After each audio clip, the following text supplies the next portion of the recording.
مسئلہ ابھی میں سمجھ نہیں پایا سر، آپ سے میں تھوڑی سی اس کی وضاحت چاہتا ہوں. پنجاب میں ہم الیکشن کور کر رہے تھے، میں نے تقریباً سارے پنجاب کے حلقوں میں گیا ہوں. ایک تاثر بڑا موجود تھا کہ مہنگائی کی وجہ سے ان پاپولر ہے PMLN، اس دفعہ ووٹ اس کو نہیں ملے گا. اور PTI کے لیے سپورٹ موجود تھی پنجاب کے اندر.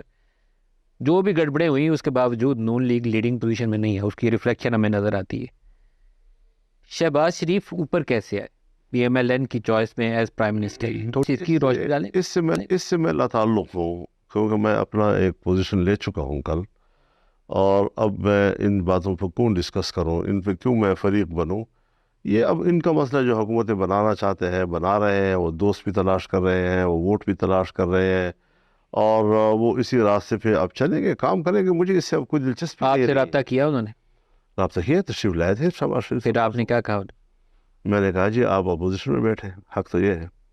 پھر انہوں نے جواب کیا دیا؟ چلے گئے بغیر جواب دیے. نواز شریف صاحب نے آپ کو کال نہیں کیا؟ نہیں. پاکستان تحریک انصاف کا وفد آج ابھی سے تھوڑی دیر میں آپ سے ملنے آئے گا، ان کو کیا جواب دیں؟ وہ تو جب آئے گا، جو بات کریں گے، اس کے بعد پتہ چلے گا کیا جواب دینا ہے. لیکن کل آپ نے ایک بڑی خوبصورت بات کی، آپ سیاست میں بڑی سمارٹ پوزیشنز لینے میں شاید ملکہ رکھتے ہیں.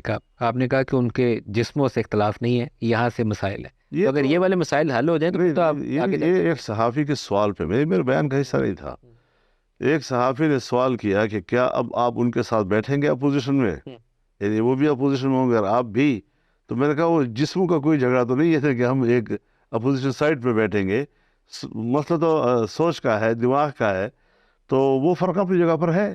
اگر وہ ختم ہوتا ہے تو ہونے دیں. اگر کس طرح ختم ہوگا، کیسے ہوگا، میرے ذہن میں ابھی کوئی نقطہ نہیں. سیاست میں وہ کہتے ہیں نا، جو ممکنات ہیں اس کے اوپر آپ آپشن تلاش کرتے ہیں، تو آپ کر سکتے ہیں، you are expert in that.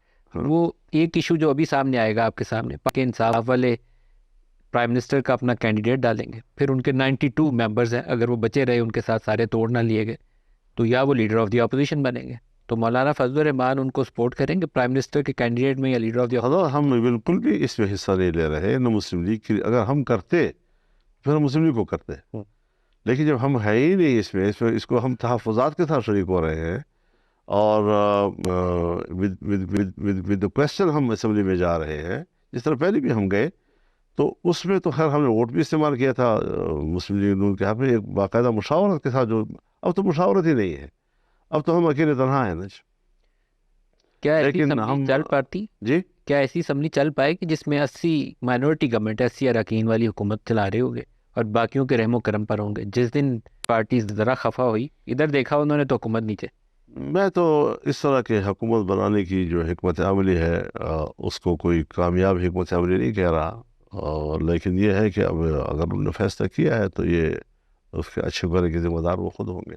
ایک آپ کا 9 مئی کے اوپر کل سٹیٹمنٹ تھا. 9 مئی میں اسے ایکچولی یوم سیائی کہتا ہوں، جو ٹرم اس کے لیے دی گئی ہے، کیونکہ اداروں کے اوپر حملہ کرنا کوئی عقل مندی کی بات نہیں ہے، اپنے ملک کو کھوکھلا نہیں کرنا تھی. آپ نے کہا کہ 9 مئی کا بیانیہ دفن ہو گیا انتخابی. اگر اسٹیبلشمنٹ کا یہ موقف ہے کہ الیکشن صاف ہوئے ہیں، اور تو پھر اس کا معنی ہے کہ 9 مئی کا بیانیہ دفن ہو گیا ہے اور لوگوں نے غداروں کو ووٹ دیے ہیں. پھر پاکستان کے اندر وہ سارے غدار تو نہیں، 25 کروڑ وہی عرض کر رہا ہوں نا کہ یہ میں تو اصل اعتراض میرا اسٹیبلشمنٹ کے اوپر ہے، اور میں انہی کے اوپر دعویٰ کر رہا ہوں. تو اگر وہ کہتے ہیں کہ دانجی نہیں ہوئی، تو پھر یہ میں الزاماً ان کو کہہ رہا ہوں کہ پھر اس کا معنی یہ ہے کہ آپ کا 9 مئی والا تو معاہدہ بات تو گئی. پھر آپ کی قوم نے فیصلہ دے دیا، رائے دہی تو ایک شخص فرد واحد کا حق ہے تو قوم نے فیصلہ دے دیا نا. لطیف کھوسا صاحب کو انہوں نے جناح ہاؤس والے حلقے سے منتخب کر کے تو آپ کو بتایا کہ وہ منتخب کر سکتے ہیں، انہوں نے کر لیا. وہی اسی پہ تو ہمارا اعتراض ہے. انہی نتائج پر ہمارا اعتراض ہے کہ یہ نتائج جو سامنے آئے ہیں اس پر ہم اس کو الیکشن نہیں کہا جا سکتا. 9 مئی سے ہم کیوں تکلیف دیتے ہیں؟ ہم گلی گلی کوچوں میں پھر رہے ہوتے ہیں، گھر گھر کا دروازہ کٹکھٹا رہے ہوتے ہیں، محلے داری میں ہماری مخالفتیں ہوتی ہے، کوئی ادھر کھینچ رہا ہے تو کوئی ادھر کھینچ رہا ہے، دشمنیاں مول لیتے ہیں، کہیں پر فائرنگ ہو جاتی ہیں، لڑائیاں ہو جاتی ہیں، پیسہ خرچ ہوتا ہے لوگوں کا، اور یہ سارا ایکسرسائز نتیجے میں یہ کہ جو وہ چاہیں وہ اسمبلی میں آئیں گے. کیا کوئی طریقہ ہے؟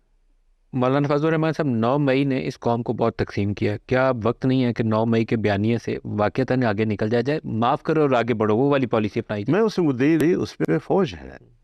تجویز کیا کریں گے؟ مدعی اس میں اسٹیبلشمنٹ ہے، اور میں نے پہلے بھی یہ کہا ہے، آپ کو یاد ہوگا میں نے جو باتیں کچھ چیزیں میں زیادہ وضاحت کے ساتھ نہیں کہہ سکتا تھا، تو میں آپ سے یہ کہا کرتا تھا کہ مجھے مزہ نہیں آ رہا کہ میرا مخالف جو ہے وہ جیل میں ہو، اس کے ہاتھ پاؤں بندھے ہوئے ہوں اور میں کھلا پھر رہا ہوں، تو فوراً سوال ہوتا تھا کہ آپ اس کی رہائی کا مطالبہ کر رہے ہیں، تو میں کہتا تھا کہ نہیں، رہائی کا مطلب قانون کا معاملہ ہے، وہ اس میں نہیں پڑتا عدالتیں کیا کرتی ہے، مدعی کون ہے، مدعا کون ہے، عدالت کیا فیصلے کرے گی، لیکن میں اپنی بات ضرور اس حد تک کرتا رہا کہ یہ چیزیں جو ہیں وہ شاید چلیں گی نہیں۔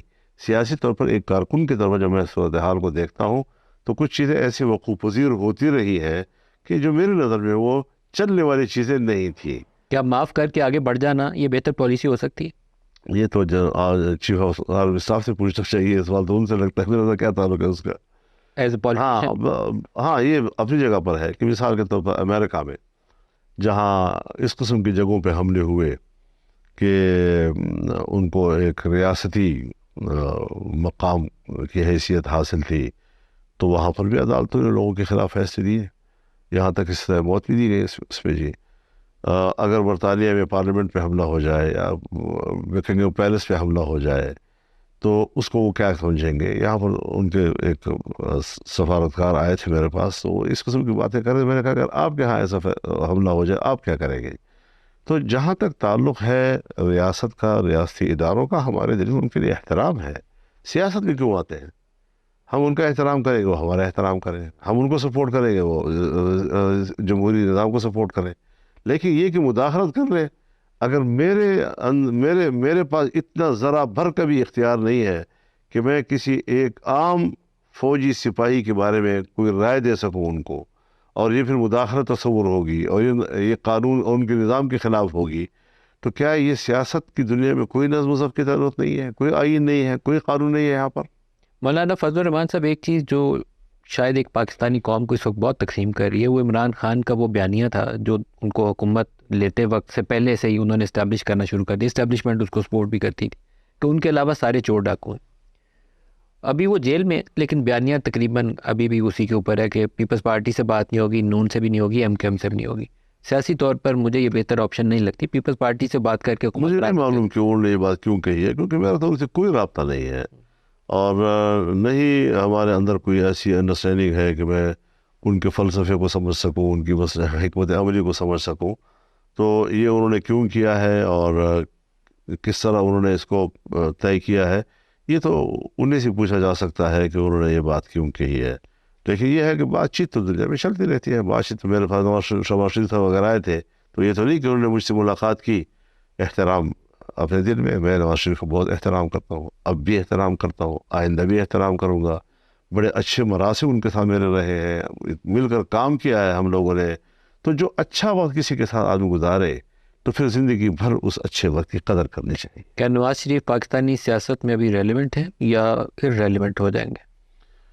میرے خیال میں وہ پاکستانی سیاست کا حصہ ہیں، اور پاکستانی سیاست میں ان کو رول ادا کرنا چاہیے، ان کا حق بنتا ہے۔ میں اصول سے کبھی اختلاف نہیں کروں گا، اصول اپنی جگہ پر جو میرے لیے ہے وہ ان کے لیے بھی ہوگا، جو اپنے لیے پسند کرتا ہوں دوسرے کے لیے بھی پسند کرتا ہوں۔ میں مسلم لیگ نون کے ساتھ، تو میں نے آپ نے دیکھا کہ میرا بھی بیان آپ دیکھیں نا جی، کہ میں نے کسی کو نہیں کہا کہ آپ اپوزیشن میں آ کر بیٹھے، میں نے صرف مسلم لیگ سے کہا کہ آپ ہمارے ساتھ اپوزیشن میں بیٹھے۔ یہ پارلیمان کا مستقبل کیا ہوگا؟ چلے گی؟ پارلیمان نہیں ہے جی، پارلیمان کی کوئی حیثیت نہیں ہے، اہمیت ختم ہو گئی اس کی، میری نظر میں ختم ہو گئی۔